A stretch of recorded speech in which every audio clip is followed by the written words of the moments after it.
علیکم کلاس 2، یہ ہماری اردو بی کی بک نردبان اردو ہے۔ آج ہم بک کا پیج 54 کریں گے، جس پر کہانی ہے پیاسا کوا۔ اب آپ اپنی بک کا پیج 54 اوپن کریں۔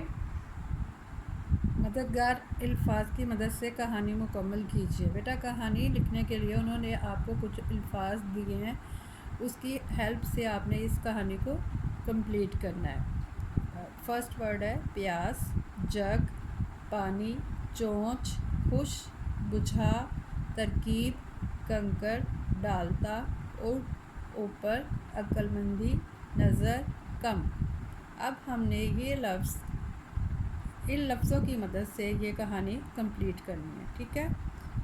ایک دفعہ کا ذکر ہے کہ ایک کوا، اب آپ نے بلینک میں کیا لکھنا ہے؟ پیاس سے بے حال تھا، یعنی اسے بہت زیادہ پیاس لگی تھی۔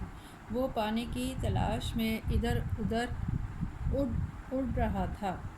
تلاش کا مطلب کیا ہوتا ہے؟ ڈھونڈ رہا تھا، ادھر ادھر وہ پانی ڈھونڈ رہا تھا، مگر کہیں پانی نظر نہیں آ رہا تھا۔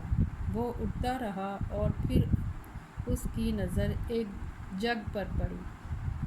جب اس نے جگ دیکھا تو کیا ہوا؟ وہ خوش ہو گیا اور جگ کے پاس گیا۔ دیکھا تو جگ میں پانی بہت کم تھا، یعنی کم تھا، تھوڑا تھا، اور کوے کی چونچ پانی تک نہ جا سکتی تھی۔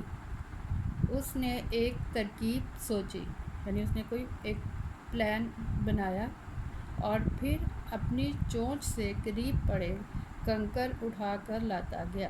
کنکر کیا ہوتا ہے؟ پتھر، اور جگ میں ڈالتا گیا۔ آہستہ آہستہ پانی اوپر آتا گیا، اور اس طرح کوے نے اپنی عقل مندی کیا ہوتی ہے؟ ذہانت سے پیاس بجھا لی۔ اب اس کا نتیجہ کیا ہے؟ عقل مندی بہت بڑی حکمت عملی ہے، یعنی اگر ہم اپنی سمجھ بوجھ سے کام کریں تو بڑے سے بڑا اور مشکل سے مشکل کام بھی کر سکتے ہیں۔ بیٹا یہ آپ کے پاس کہانی سالٹ سلیبس میں کمپلیٹ لکھی ہوئی ہے، آپ نے وہاں سے لرن کرنی ہے اور اپنی کاپی میں لکھنی ہے۔ اوکے، اللہ حافظ۔